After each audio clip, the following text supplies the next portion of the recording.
Hey, I'd like to welcome you to another episode of Mission Matters. My name is Adam Torres, and I'm excited to be at the 95th Annual Texas FFA Convention in Dallas, Texas. Let me tell you, we're having a lot of fun. And today I have on the show Lincoln Ellis, who is a brand ambassador for the Texas FFA Foundation. Lincoln, welcome to the show. Thank you for having me on.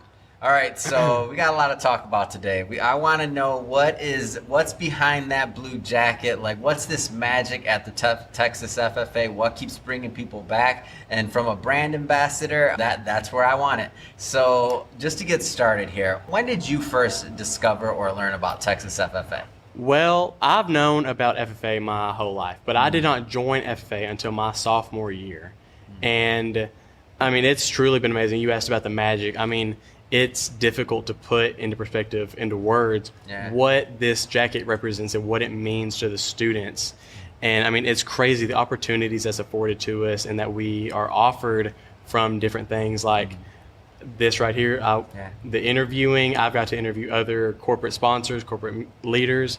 It's truly amazing. Like I said, my sophomore year is when I was introduced to it. And it's, like I said, it's truly changed my life. I was sort of an introvert, if you want to say. But I'm definitely much more of an extrovert now. I mean, it's truly life-changing. The things that are afforded to us, I mean, it's amazing. But the brand ambassador, so just to tell you a little bit what we do, is we handle a lot of the corporate and like convention sponsors like Mission Matters, McCoy's, Preferts, Superior, Trophies, and Buckles.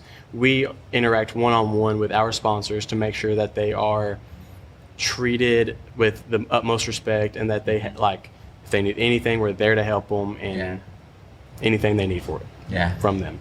So what did it take to get to that position of brand ambassador? Because I know that's a coveted position, and I know like there's a lot of competition out here. Like how'd you make it there? Like, what was some of your secret to success? So one of the things, and this is I've ran for chapter officer, district officer, and when I apply for something and when I do something with a position, I always tell them the same story. I always tell them where I started out and where I came. So I didn't come from a traditional background of ag. Like my father was in the lumber business, but not so much growing crops and animals. And so I started off on like somewhat of a non-traditional, and so I tell people that I'm different and that, different than how they are.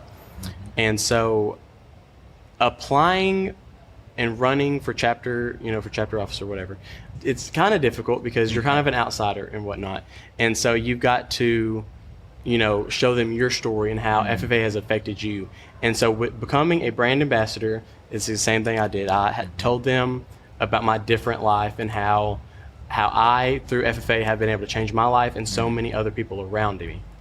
And so the application process was quite simple. It was definitely a longer process than what I remembered it being last year. But it is, like you said, a more coveted position, and it's more like not superior, but you do a lot more with your brand. So like I'm interviewing other people. And so like a regular ambassador takes care of the sponsors, helps them with anything they need. Brand ambassadors, we are more of the online side. Like we do interviews, we do a lot of media posts, and we cover everything that FFA does at convention, because we're sort of like an outreach program in a way to get what FFA does and what FFA is out further than what it is within the FFA. What's been one of your favorite experiences of being part of the FFA? Like, what's one of your favorite standouts? Oh, definitely showing cattle. I mean, it's been one of my most favorite things to do. I mean, going to a cattle show and just the environment there, it's like nothing you've ever seen. It's mind-boggling how crazy it is. And as you know now, just to clarify this, so you can be a member of the Texas FFA as you're going through college, and then at a certain point you have to give up the jacket, right, and you move on. What is kind of like this vantage point of getting to work with corporate sponsors and like this training program you've really been in? Like, what is that? What do you think that means to your future? Right. So getting to work with corporate sponsors, like you said, it gives you a little bit of a leverage. Just like the man I interviewed from McCoy's, he told me if I ever needed anything to call him, that he's there, he can help me if he can. And so I know a lot of my other fellow ambassadors, they've already had internships offered to them, straight out of college jobs, startups. And so that is one of the advantage points of being an ambassador rather than just being a student at convention, because you're getting that one-on-one connection with a sponsor and people that are higher up that can offer you things, you know, like tit for tat, like you help them, they help you type thing. So you've been doing interviews yourself, and Yes, sir. which is awesome. What's your favorite thing about being a host? Honestly, it's different. It really, Yeah. I mean, it's different than like being the one to ask It's the fun, questions. right? It is, yeah, it is fun. I do like being the interviewer just because I already know what's coming. Yeah. And so I will say, but I mean, I do enjoy being a host. It's, I know it's kind of special, you know. Oh, it's fun. I never thought I was going to be a host. I was in a completely different business, and I just kind of sucked me in, and now getting to ask the questions and learn. Like, have you been going through, like, I mean, you interviewed a lot of people, like this learning process. Talk to me about that. Right. So our biggest hope for whenever we were told that we were the ambassador or a brand ambassador, they told us to come up with questions, research who you're going to be interviewing and stuff. And so that process, that one was a little bit different for me. I was like, oh, I've never interviewed someone before. Like, what am I doing?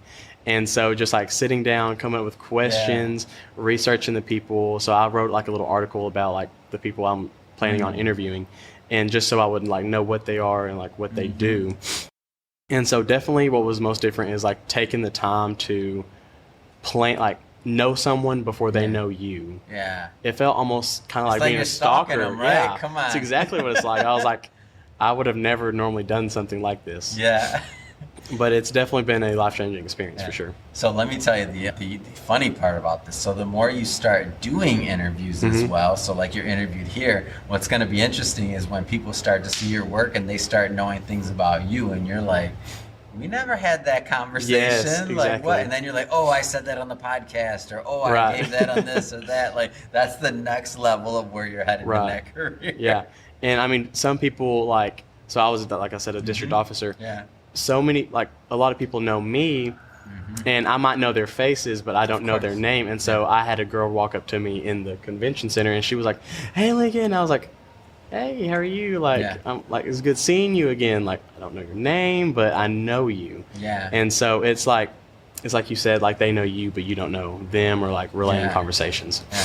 It's fun though, the host thing It and all is, of yeah. that, and you have good presence. I mean, keep it up, man. This is gonna Well, be thank you. that's a definite potential. So, what are some of your plans like after FFA as you continue to grow? Like, what are some of the things that you're like planning in your future? Well, I was recently accepted to Tarleton State University. Congrats. Thank Congrats. you. I will be majoring in ag business with a minor in agricultural economics this fall. And so what I want to do is I want to go back to either my hometown or one of the surrounding towns and open up a real estate agency that specializes in farming and ranching. But I want to have workers that still specialize in like residential homes. Wow. Just in case, you know, like let's say the farming and ranching like isn't booming at the moment, like there's still stuff coming in, there's still something for me to do. And I'll still be able to give jobs to other people. And then for the economics part of the degree is I want to sell trades and like do a little bit of stockbrokering. Where'd you get the love for real estate? My grandmother, she was a real estate agent, and I always thought it was kind of cool because you see movies and stuff, or like videos with people like selling homes, and I always thought it would be kind of cool to like sell someone their dream home or something like that. But you're thinking more on the commercial side, so like farm, ranches. Yes, like I don't know if you know, but 4-6's ranch recently went up for sale within the past 2 years, and I thought it was cool. Like the real estate agency, that's that's one of the larger ranches and farms in Texas, and I was like, that was really cool for like someone to take it, have it on the market, and then sell it for an owner. So That's most interesting. definitely. Yeah. And then like dairy operations, like you've got to know a lot about what you're selling to market it. Yeah. No, that makes a lot of sense. Did you meet with one of the other sponsors here, Jim Wong, by any chance? No, sir, I did not. Oh, we're going to have to introduce you to him. So he's over at eXp Realty. He's also an author in one of the books we just put out here. And that's one of his main objectives as I was interviewing him is he's a big commercial real estate guy. And eXp Realty, I mean, they have like I don't know, 40,000 agents or something. Oh, so they're, wow. they're huge, yeah, publicly traded, and he was here. And that's just, I'm bringing up that story for the other corporate sponsors out there that should be here, like you want to be here. Like you're seeing it live now. So for example, if you've been watching this series for a while, I've asked some of the other individuals that are corporate sponsors why they're here. Now you're hearing from the other side of things. You're hearing somebody that's wearing the blue jacket, as you can see, talking about real estate. Oh, guess what? We have them to link a corporate sponsor to link them with, whose objective is what? Commercial real estate in Texas. So when I say these things, I'm just showing you, like, you just saw it happen or heard it, if you're listening to this on the podcast, real time, like, this is how it happens. And Yes. this is why we think more corporate sponsors and more individuals should be here, because, I mean, your peers, you yourself, Yeah, most like, definitely. there's so much potential and there's so much promise and there's so much good talent here to that's really our next generation Right. of leaders. Yes, most definitely. I agree with you 100%. Yeah. Well, I'll tell you, Lincoln, really appreciate you coming on the show today and Well, thank taking you. some time, and I'm happy to bring this to our audience and really just help tell the Texas FFA story. Yes, so sir. thank you for coming on. Yes, sir. Thank you.